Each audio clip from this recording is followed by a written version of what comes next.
Sorry, and then you want to be outside.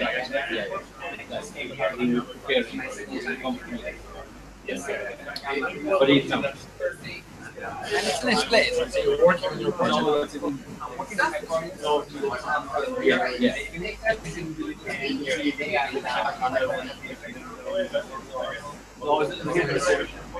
So it was nice. The last 5 years, it was the airport. It was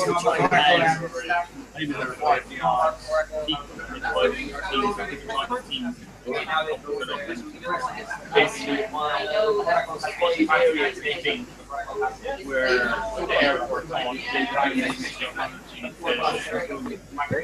we give general areas and the people come up with ideas. One must be baggage handling, and how can we use technology to improve what ideas it's like yeah. So they actually come from areas too, and then you see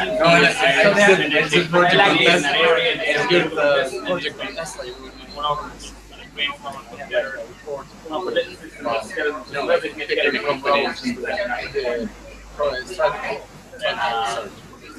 winner and oh, I know. When somebody comes from like Tesla, they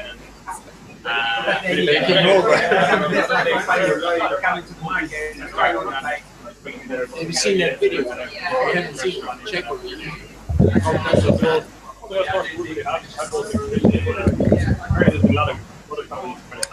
Hi Marco, can you hear me? Estás-me a ouvir, Marco?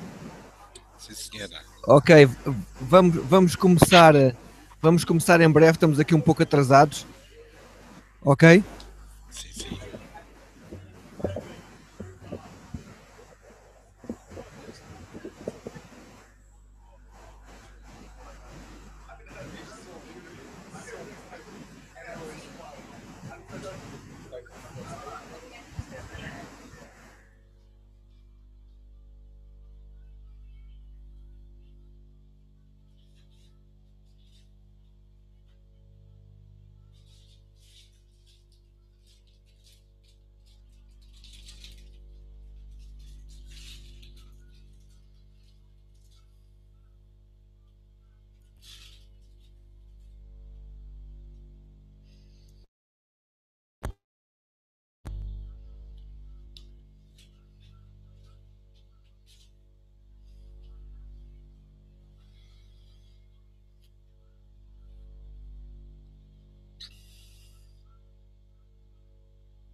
Well, it was somewhat of a transition and a few level of stages as we evolved.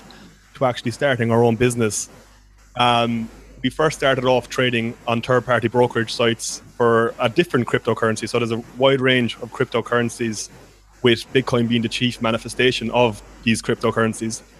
So we actually started with a different one called Litecoin, and we were trading that on third-party sites. And it really was, in essence, just a way to make money to go through college. I guess we didn't have the mindset when we were starting off in college, 19, 20, that we would be someone who are building and creating a business, creating a startup, and going forward with that. So that was our mindset at the time, and we were trading, as I said, just as a way to get through college. But slowly that evolved. We got onto a program in UCC called Ignite. So that's a business incubation program for 9 months. I think that kind of really changed our mindset and shifted from what we knew we had something that which was making money, which was viable, which was repeatable, which was scalable. But we didn't really have, I guess, the business acumen, the perspective and the mindset that we ourselves at our young age could actually go out there into the real world, sell something to customers, what people wanted, and actually start to develop a business from that. So I guess that's just a bit of a brief gist of it. I suppose just to maybe talk about how we came to be from a even further background. So my brother James, he kind of the CTO of the company. He would have a long-standing interest in commodity-based investment. I think when he was 16 or 15, he bought his first piece of gold. So I think when you're that young age, trying to just take an investment, he read a book, the next big investment boom, I think it was called, where it prophesized that gold was going to absolutely skyrocket in value. It was going to be the must-have commodity in the next coming years. And it came to pass that actually it was, as a recession hit Ireland, and I think other sources of value holding and value control started to increase. So I think that really started to give us a bit of an insight into what money is perceived at, what monetary systems are perceived at, and how people can put value in something other than, well, value in your pocket to cash money, as we all know. So from that, he studied economics. I'm going to talk about my brother quite a bit here now, I realize. So he studied economics in college, learned a bit more, and it's from when he was studying computer science in a cryptographic security class that he uncovered that they were actually developing a currency which was purely digital, and which solved a lot of problems that were encountered in other attempts to create digital currencies. So I think Peter Thiel, the co-founder of PayPal, he even said that initially he set out to actually develop a currency which was completely programmable, completely online, completely digitalized, but it wasn't successful. And I've met a few entrepreneurs through my own course who got quite a significant sum of investment in Silicon Valley to set out to do the same goal. But what all of them fell short in was the problem with the double spend. So if I send €10 to someone here in this room, how do we know that I can't send that same €10 to someone else? Because when you're dealing with programmable money, digitalized money, there was always a flaw in that regard. So when that was overcame, then it enabled Bitcoin to start to evolve. So again, through the computer science, through economics, and through an own interest in commodities, sparked our own interest in using Bitcoin and actually perceiving it as a valuable currency going forward. So I think going forward from that is when we started to actually buy it and hold it and started to trade it. So I guess jumping forward into the future again, what we're doing right now, does people know what Bitcoin here? Or I'm a bit presumptuous. Okay, so everyone has a bit of an understanding of what it is. So jumping forward, I guess, to the present time, what we're doing now is we're integrating with the local banking networks here in Ireland, and we're local payment service providers. So in essence, this enables us to do at Bitcove is to process or to have real-time receipt of payments. And once we have real-time receipt of payments from our customers, it means we can process transactions and complete them in a matter of minutes. I think how that really distinguishes from the Bitcoin global market is that traditionally, if you wanted to make a Bitcoin or wire or sell Bitcoin, you'd have to send that to an international exchange. And now these exchanges might have been based in Singapore. One of the biggest ever was based in Japan, based in America, Bulgaria, Estonia. And when you were sending money to these exchanges, you were reliant on SEPA transfers or wire transfers. There was an issue here in that the time it would take for the company that you're sending, the exchange you're sending your money to, actually receive this might take up to 3 business days if it's SEPA or 5 business days if it's wire transfer. So if you can imagine that you wanted to acquire some Bitcoin to pay for goods or services, to send to a foreign country, etc. But the problem was that you had to wait 3 business days for you to actually acquire this, So you think of Bitcoin, it's a fluid transition system where you can easily send money across the globe, real time, matter seconds, very low fees. But if you're waiting up to 5 business days to actually make this transaction, well, a lot of the good in actually using it is lost. So we decided to try and turn this on its head by taking a more ground up approach and by integrating locally, starting in Ireland because this is where we're based. And once we've done this, we're seeking to actually start to scale outwards into new geographical areas where we think that the market could sustain such a service.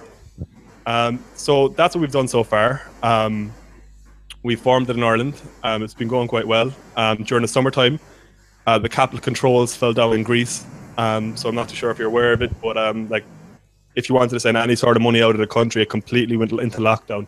So PayPal, bank transfers, all sorts of credit cards that were based there, they were in effect useless to anyone who was based there. You could max take €60 out of the ATM at any one time. So we saw an opportunity, I guess, in the crisis, so to speak. So we traveled to Greece and set up, I suppose, and similar activity to what we're doing here. We started to enable small and medium-sized enterprises to actually transcend these capital controls, which were preventing them paying for the raw materials which were necessary for them to actually run their business. And by doing this, we were enabling them to continue on their business activities, continue to make money in essence, continue to enable their employees to get paid, and continue in some aspects of the economy at least to continue to function as per normal. So it was really interesting to go out there and to see how what we perceive as completely normal, completely expected, full functionality with our ATMs, full functionality with our economic system, and to go somewhere where there's actually a real crisis happen and where it's serious in lockdown, and to see people who spent years in college, who have years of work experience, and who no longer get a job because the company that they're working with can't get the raw materials into the country which are necessary to build their product or so on. So we went on Athens, made a base there, integrated with the local business community, worked with a lot of business consultants. And in turn, what this enabled us to do is to work with their clients, small and medium enterprises, because the large-scale companies that were based in Greece all would have had bank accounts externally outside the country, which would in turn enable them to pay for their whatever they needed to pay for outside of the country. So I think that was a very interesting thing from our perspective to see. You talk about the use cases of Bitcoin and use cases of digitalized currencies and I guess decentralized currencies that don't have a single regulatory body controlling them. And you talk about the key pain points and the people who are most affected and where it can really come to prominence. Well, for us, that was so visibly displayed inside in Greece when we actually met real business people who had real businesses with real employees who were facing certain doom, I guess, with their business, that it was going to have to shut down as they were unable and incapable of continuing on their business operations.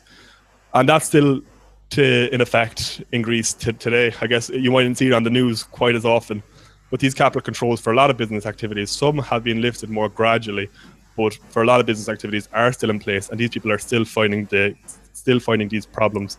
So it's fantastic that we can actually provide a service here that could actually enable these people to countermand the unfortunate situation that they found themselves in. So that was, I guess, one use case that we found with our service could help. I guess another thing that we're dealing with quite often, and what's particularly growing and it's particularly interesting for us to see, is the use case of people who are using Bitcoin and using our platform Bitcove to actually acquire Bitcoin to actually send to developing countries in particular. So if you ever tried to send money to developing countries, it's quite a timely process and it's quite a costly process. It's just under 8% fees on average is the fee levied on these sort of transactions. So again, the use of Bitcoin here can make a marked difference. And again, it's because of the global, I guess, monopoly that the likes of Western Union and MoneyGram have on this. I know there's some great advancements with companies like CurrencyFair and TransferWise, etc. But these are particularly making a great impact in the more developed countries where you have kind of these peer-to-peer transfer systems where money in can match, in essence, money going out, and these can be transacted in that regards. But when this is not the case, when the money in to a specific country does not match the money out, well, the same problems start to materialize, the problems with fees and the problems with wait times. So again, this is a very interesting dynamic of the development and the use of digitalized currencies than Bitcoin, and it's something that we've particularly seen in the last 6 months start to materialize, and it's something that's expected to start growing quite a lot in the further. So again, this is another aspect that us at Bitcove are currently dealing with and are keen to start dealing with again in the future. So I'm not too sure if anyone were looking at the price at the moment, the price of Bitcoin. So it started to increase quite significantly at this time. So there was nearly a 20% jump increase in the last 5 days.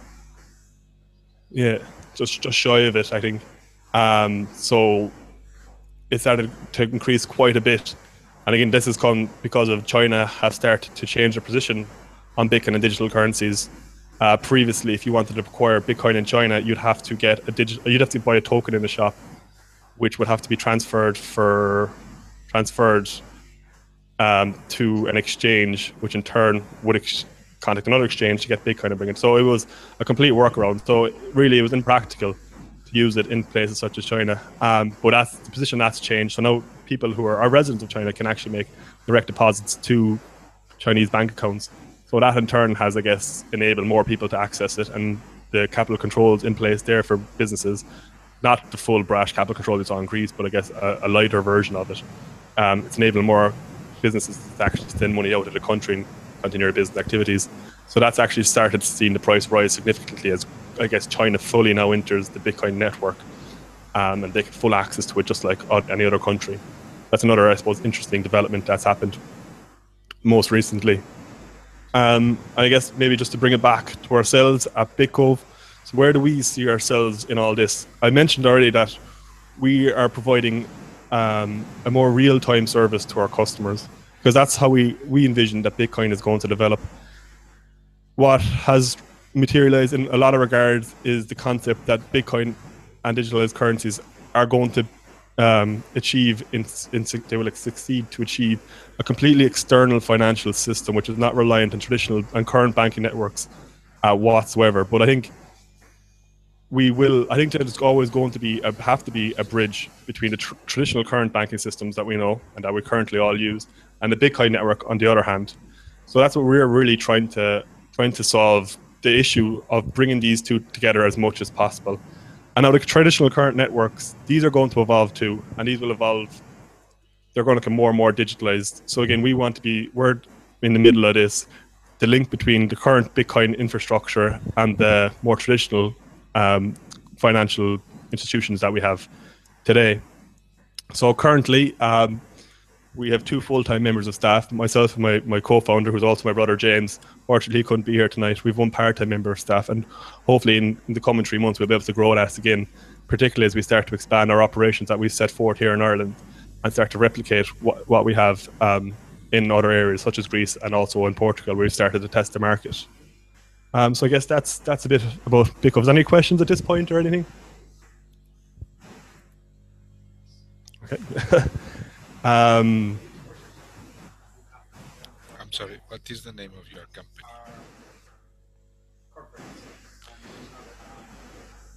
Yeah, most is individuals, but we do have a lot of corporate customers as well, particularly, I guess, people who want to expand their investment portfolio. These will be, I guess, they might purchase once off in a 3-month period or 4-month period just to actually have some. So if I was to put a figure on it, I can't say for definite, but I would say it would be maybe 90% individuals and 10% more corporate entities who'll be using Bitcoin as an investment vehicle, so they'd purchase it and hold it and hope the price will go up, hopefully not down, and then they transition it back.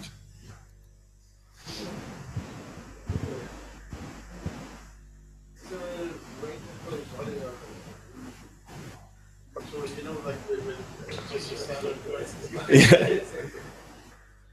Yeah, so is there like a regulatory body who kind of issue it and that kind of thing? Yeah, so what happened? So I guess with Bitcoin, if I send Bitcoin to anyone here, there's a process called mining involved. So it's a kind of reminiscent of the old pickaxe and shovel. You're mining for gold, you're mining for precious metals.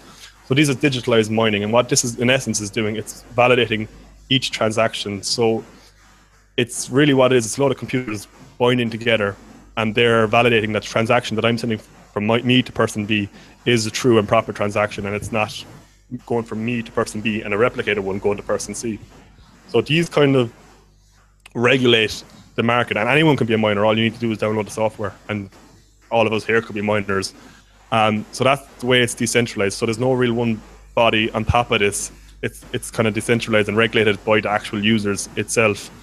But maybe just as you touched on that, the whole regulatory body on it, although the Bitcoin, I suppose, the protocol in itself isn't regulated, obviously governments have legislations, they have regulations, and how does this fit back into Bitcoin?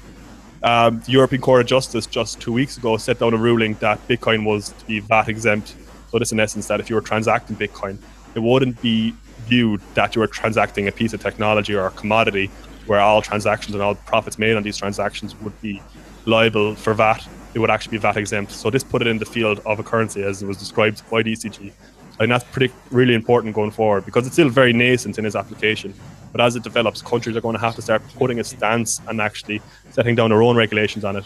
But having the European Court of Justice say that it is a currency, I think we're going to start to see in the coming few years, particularly in the UK, where the Chancellor of the Exchequer has already made plans to recognise it and set down regulations. Yeah, so that regards. Oh, sorry.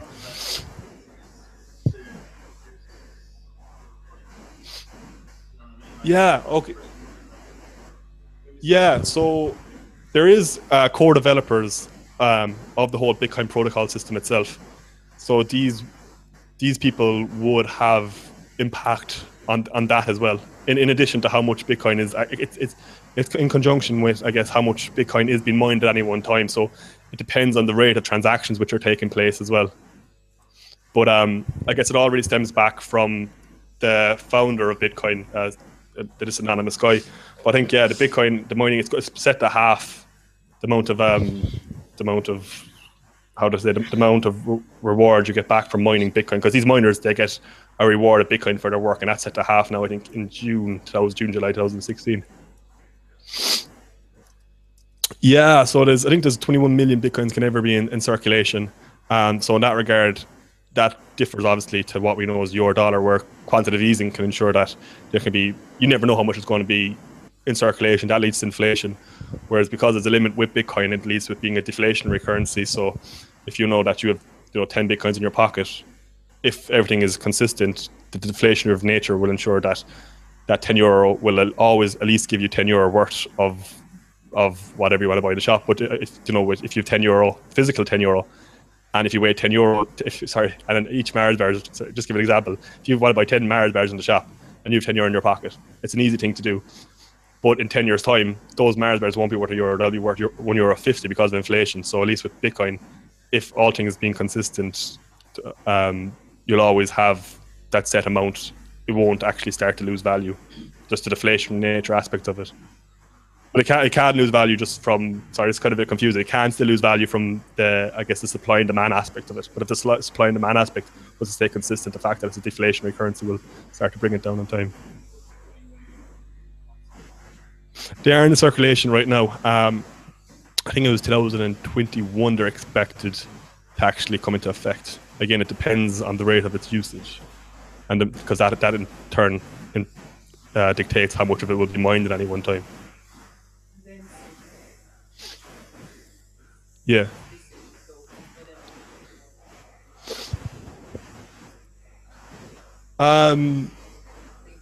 Yeah.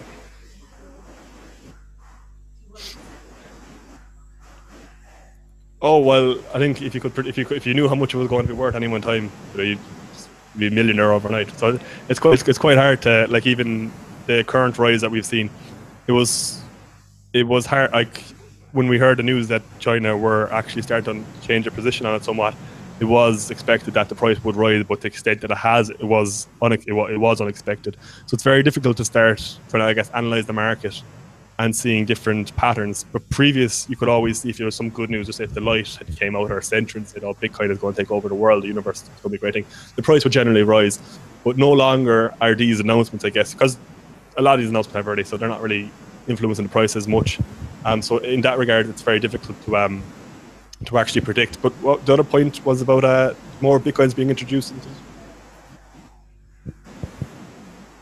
No, well, more Bitcoins are constantly being entered into the Bitcoin ecosystem because it's the process of mining which has been taking place since the dawn of Bitcoin. For their work, they get rewarded in Bitcoin. So this is always happening. But in June, what's actually going to happen is the amount that they're rewarded for each time they mine a transaction is going to be halved. So there'll be half the amount of Bitcoins will be entering the Bitcoin system each time a miner is rewarded. I know it's pretty confusing. So it's actually, I think it's going to drive the price up because there'll be less Bitcoin in circulation in relation to the amount of work that they are doing to process it.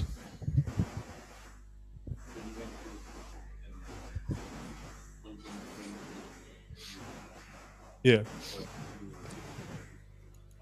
Mm. Mm. Yeah. Mm.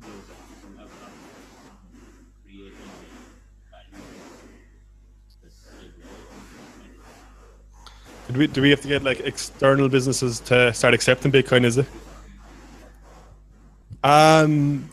There,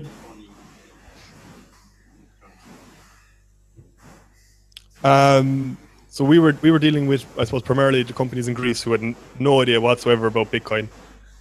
So we were really guiding them through the whole ordering process. But I think then on the other side, so they're paying their goods and suppliers in Bitcoin. And just say if you're importing milk into Greece from West Cork, you're not going to start paying clone of milk in Bitcoin. They're not going to want to do with it. So I think we had a challenge, right, because it was trying to create a two-way system. So what some businesses were able to do were actually, so if you're an exporter, or sorry, if you're an importer, it's likely that you might also be an exporter. So they were actually receiving Bitcoin payments for their goods, for their produce. So we were processing that. So then they had a store of Bitcoin, which they shorted, or which they had tied to the value of the euro. And when they had done this, then they could actually start to pay out in Bitcoin again. So it was kind of creating a closed loop system. But for some people who didn't have this two-way street, I guess, with import-export, what we did was we partnered with a financial institution, Crestwave Financials, to create a Bitcoin-backed debit cards. So when you have a Bitcoin-backed debit card, it's not a debit card linked to any specific location. So it was, I guess, a debit card globally. And when it wasn't linked to a specific location, the person, I guess, it could, just because you're living in Greece and you're paying off this debit card, it actually there was no stop at it because it was global credit or debit card. So we enable people to actually acquire these Bitcoin-backed debit cards. So it would act like real money, but what would be happening in the back end was the value that was consigned to it was through Bitcoin. So that was it.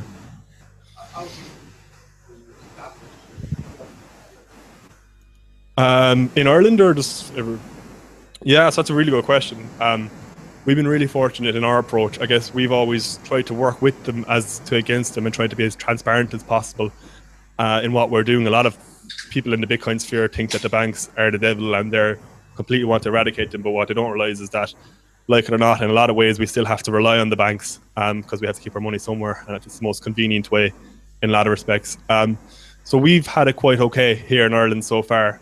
I know, so we have with Permanent TSB, Ulster Bank, Bank of Ireland, AIB, they've been all okay. We were on a Bank of Ireland backed incubation program, Ignite, just down in UCC, and we're fortunate enough to win the Startup Business of the Year in that, which again took place in the Bank of Ireland's main business centre down in South Mall.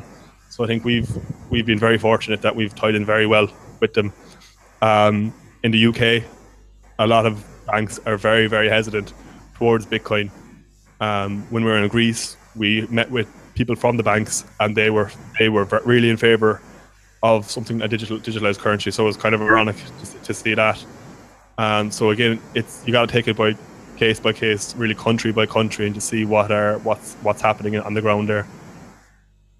But a lot of, especially JP Morgan and Chase, their head actually just, I think it was 2 days ago, came out and said that he plans to destroy Bitcoin because I think he sees it as a threat in regards to what he's actually doing now, because if you can't control it, well, they can't make a profit off it.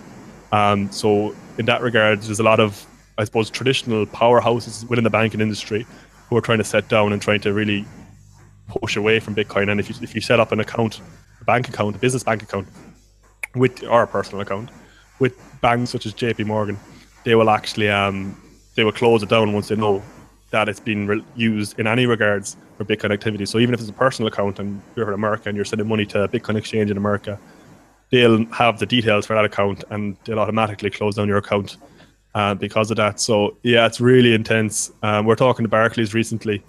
They had an event up in Dublin, so we went to see them. And then again, they're trying to get into Bitcoin. They're trying to learn more about it. They seem really interested in it, but still, they haven't given any Bitcoin business. They haven't let any Bitcoin business have a bank account with them yet. In respect to them going around, and they're going around meeting Bitcoin companies, but they won't give anyone a bank account. So it's a very interesting kind of dynamic between the banking institutions and Bitcoin and blockchain-based companies.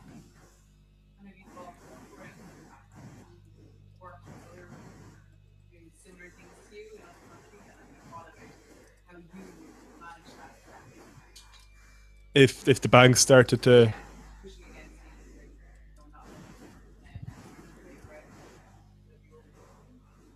well, there is banks, I suppose a lot of newer banks, trying to think of one off. There's one really one that's starting to grow now. I recently got a UK banking license and they're trying to get, there's like a real-time settlement of payments between a variety of different banks in the UK. So like in Ireland, we don't have that. So I think they are on the cusp of actually getting into this real-time network of banks, these banking networks. So once they get into that, it doesn't matter what bank. So just say if you're Barclays, you can still send payment to, sorry, the name completely escapes me. But anyway, you can send payment in real time and it'll be received in real time so it can transact. So there are banks starting to develop who aren't, I guess, not the current powerhouses. They're kind of adapting to the current landscape within banking and within, I suppose, the merge between traditional banking networks, financial institutions, and technology, and the fusion which is happening between the two. And they're reacting to that, and they're building their banks with the sole purpose and sole direction of being a company which is in favor of this, first of all, but secondly, uses it also to their advantage. I would like to ask you, Yeah. we have a guest online. Okay. I would like to ask Marco if he has any question. Yes. Are you listening? Yes, we can listen. Okay. What is the name of your company? Bitcove.ie. Okay. So I listen everything with great attention because I'm a total ignorant on the subject. And I got quite curious that Larry Summers is so much in favor of listen more about this. So how do you see in 10 years time the relation between this type of currency and the rest of monetary mass, like the one that is produced by the other central banks? Like how do we see Bitcoin's relationship with like the euro, the dollar, the yen, that kind of thing? Yeah. So will it be a merge or? Yeah. So I think what we've seen and what we've heard from some bites, or from some Bank of England, for instance, they've came out and said that they're researching their own digital currency. Citibank have created City Labs with the sole purpose of creating their own internal digitalized currency. So in that regards, if they become digitalized currency, they'll be highly interoperable between the Bitcoin network.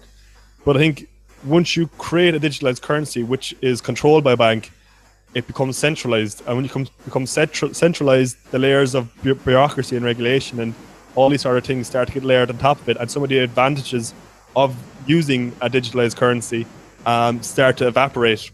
So I think in the next 10 years, we're going to see more digitalized I suppose, harnessing of Bitcoin and blockchain and replicating these technologies from traditional banking systems, because the research is happening already. I know Barclays, Citibank, Bank of England, and many other banks are starting to research it. But I don't think, because of their inherent systems, because of their centralized nature, that a lot of the advantages of Bitcoin, it won't be able to be matched by centralized banking systems. So I think going forward, it'll be a highly interoperable system between the two, but there's going to be specific use cases, particularly the transfer of value, particularly, again, the developing countries and such, where Bitcoin is still going to start to continue to rule out. Thank you.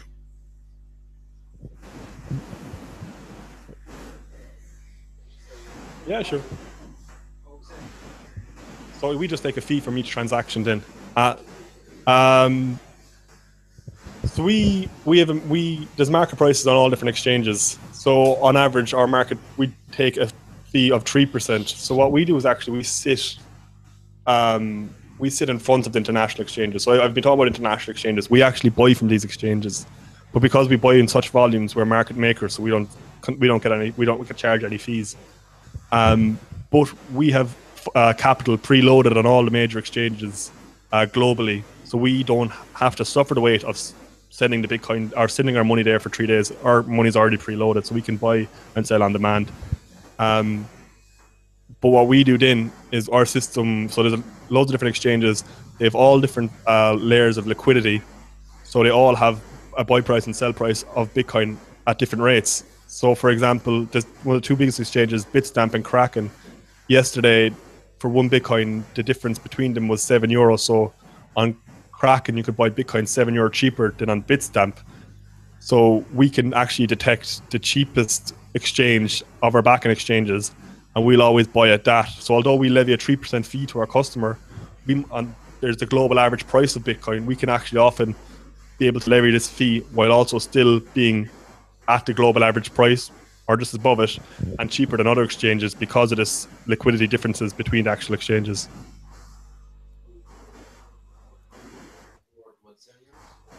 It's one Bitcoin's worth 350 last time I checked. That was about, yeah, that was a few hours ago. Yeah, about that. Yep. No, so we for Euro, yeah. So we're kind of, I guess, the gateway in and out of transacting Bitcoin to Euro, yeah. So you send a Bitcoin to our wallet address. So it's if a Bitcoin wallet address, just think of it as a Bitcoin bank account. So you send it to our Bitcoin wallet address. Once upon receiving it, then we'll send you the €1,000 to your bank account, then to your AIB, Bank of Ireland, whatever the case may be.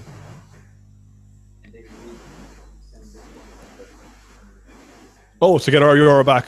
Well, what we can do and what we've started doing, we can start matching transactions as they're coming in and out. So you send the Bitcoin to us. So now we have your 3 Bitcoins. We also have a customer who wants to buy 3 Bitcoins. So we can sell the Bitcoins to them and they'll give us the euro back. But if this isn't the case, then we can sell it to our backend exchanges where we can then just convert it back into euro. So we continue to have the capital on the backend exchanges. Cloud services. My CTO should cover this question.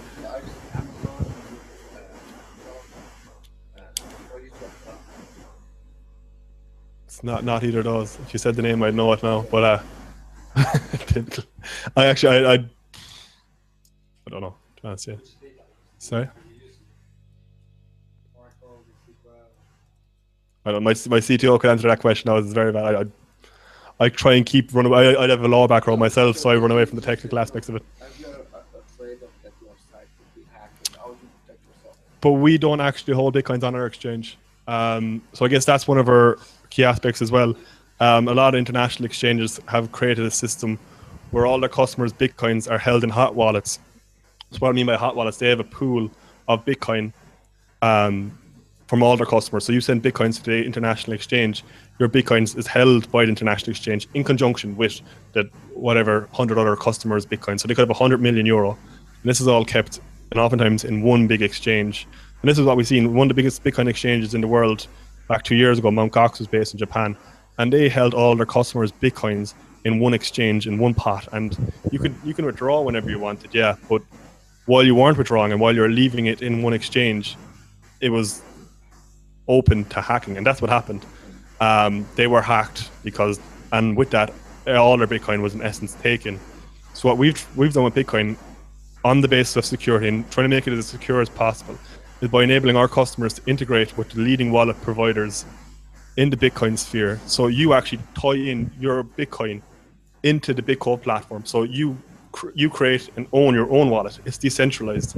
If you have a Bitcoin with a Bitcoin exchange, it's held by them and it's held in a pool of funds with 100 other customers, which you don't have control. If it goes down, you have no control over it. So if the Bitcoin website gets taken down. You can still withdraw your Bitcoins. You can still send your Bitcoins wherever, because we don't actually hold your Bitcoins in person. We enable our customers integrate with other leading wallet providers.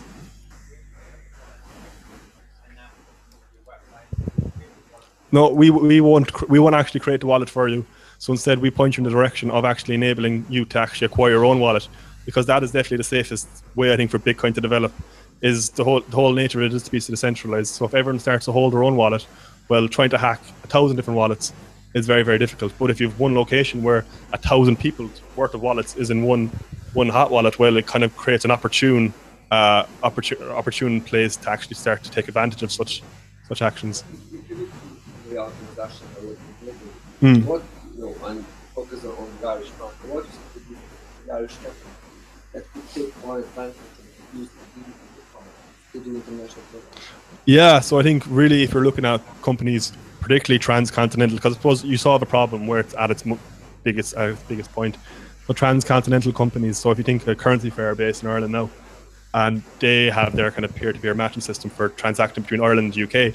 And in that regard, it works really, really well, because it's a lot of money daily going from the UK and coming back to Ireland.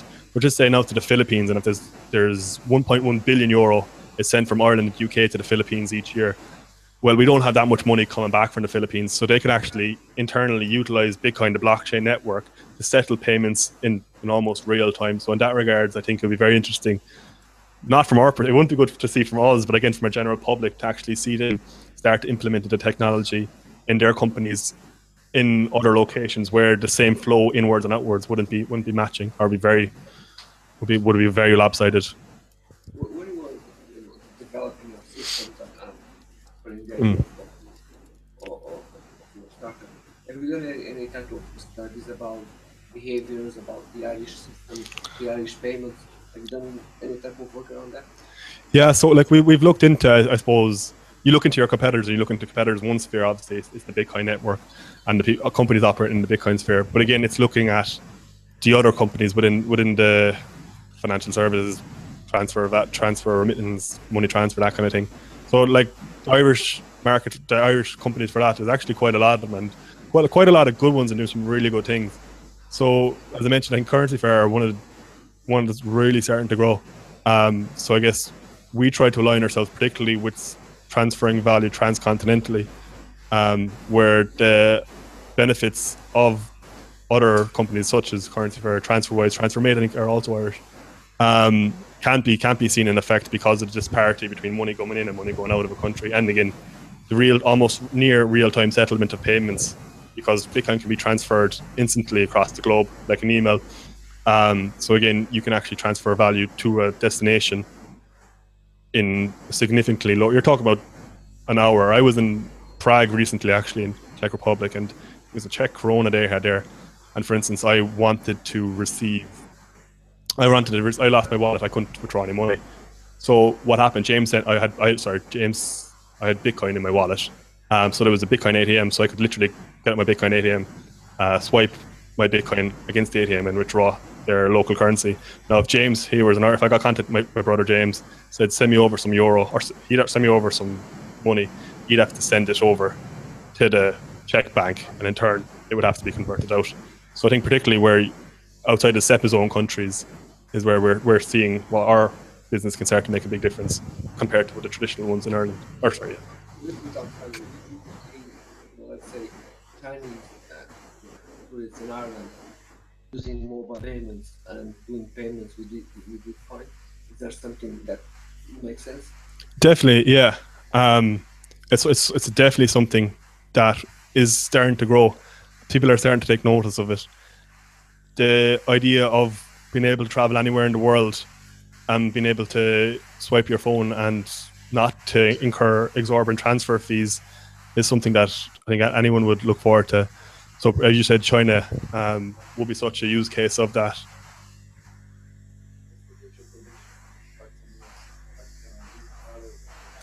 I think Bitcoin will increase. I can't really stand before you and say that without a doubt it's going to increase. It could be at its leveled off and it could remain consistent. But it's highly likely as more infrastructure starts to develop around it, particularly as more governments start to come out in favour. George Osborne in the UK He's actually a Bitcoin owner. He's a Chancellor of Exchequer, so he's their Minister for Finance. He's a Bitcoin owner. That's kind of in a way ironic, but yeah, it's a very good endorsement. But it's not something that's going to happen overnight. It's not something that 2 weeks time from now I'm going to be swiping down in Parker Street paying for my shopping or whatever. It's something that you're relying on the infrastructure to be developed. You're relying on not just a Bitcoin exchange, but you're relying on the other services that come with it. So what we particularly see Bitcoin in the next 5 to 10 years is the value-added services to Bitcoin. Value-added services such as freelancers getting paid in real time for their services without having exorbitant transfer fees. Added services such as peer-to-peer lending, utilizing Bitcoin to bring down the borders of trying to actually lend money. And again, as I mentioned a few times, the value-added services such as remittance and using Bitcoin to transfers.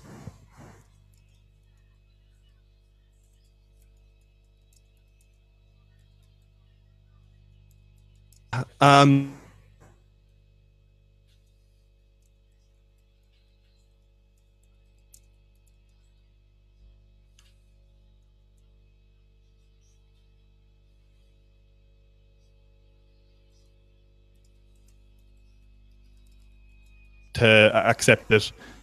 It'll be interesting to see how it develops. Will it be they'll all start to embrace it, or will it be a select few?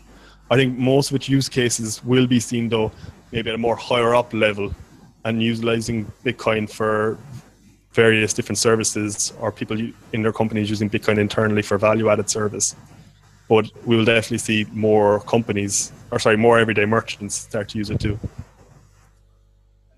Cheers, thanks. Yeah. Where'd you get it? You come to us, Bitcove.ie, and you website. So Bitcove. Yep, Bitcove.ie. You sign up. We've tried to make it as user intuitive as possible. So you send payment to us upon receipt of that. We receive it in real time, and then we can transfer the Bitcoin out to you in a matter of minutes. Then it takes to transaction completion.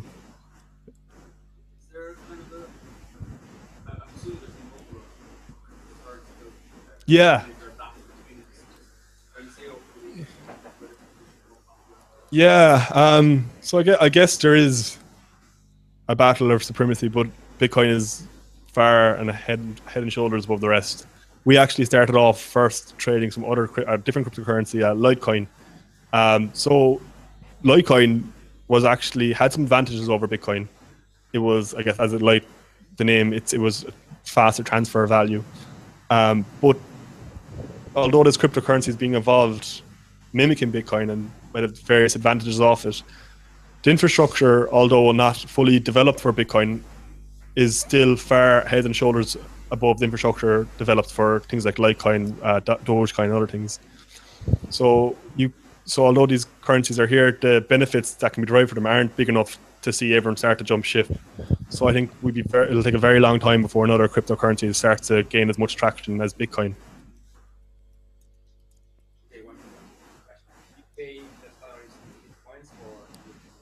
Paid in euros, unfortunately. Yeah, unfortunately. When we were in Greece, though, we didn't have to do it. Really interesting. When we were there, a lot of restaurants, everyday things, Airbnbs, hotels started accepting Bitcoin. So that was particularly interesting. So when we were there, we were able to actually go and have a euro-free day, if you will, completely on Bitcoin. We paid our rent in Bitcoin, everything. But unfortunately, Ireland, it's not as applicable. So. Yeah. Yeah. So they paid me one person send me a check, one person transfer money. Yeah. And I want to do currency for actually. Yeah.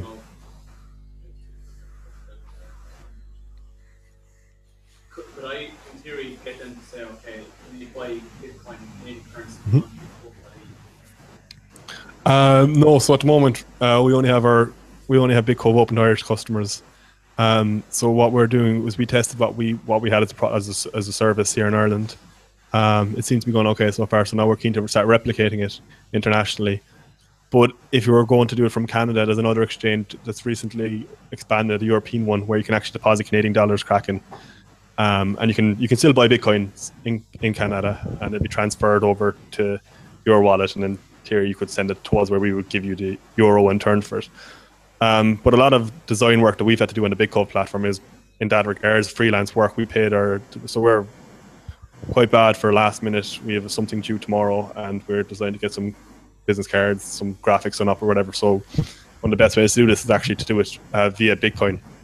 So that's exactly how we did it. We actually paid the designer, etc., in Bitcoin. So they receive it in real time again. So it quickens up the whole process. Very good. It's a little bit scary, right? Mm. Because there was some need in Japanese. Mount Cox oh, sorry, yeah. So it's something scary, right? Because then some people might they know how to hack all this. Yeah. Because who is the inventor? Who was the inventor? Yeah, yeah. So Satoshi Nakamoto is the pseudonym he goes by. Well, someone was behind the person who invented it. Obviously, we can't put a name to the face, so in a way, the pseudonym Satoshi Nakamoto doesn't exist in a physical person. But whether it's one person or a group of people behind it, I think the important thing is actually the Bitcoin and I suppose the blockchain protocol. It's quite open source in the regards that anyone can start to review it. You could start to replicate Bitcoin by viewing this code and start to implement your own currency to Cork Rebel coin in the morning. So that. Mm.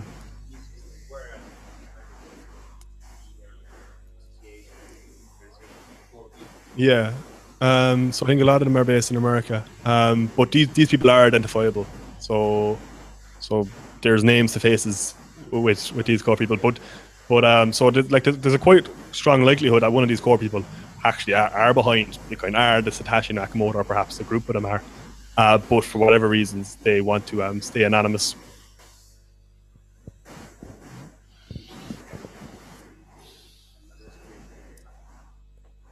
But I think it's I can get what you're saying in a way that I don't know where this came from, but it's out there for you to see.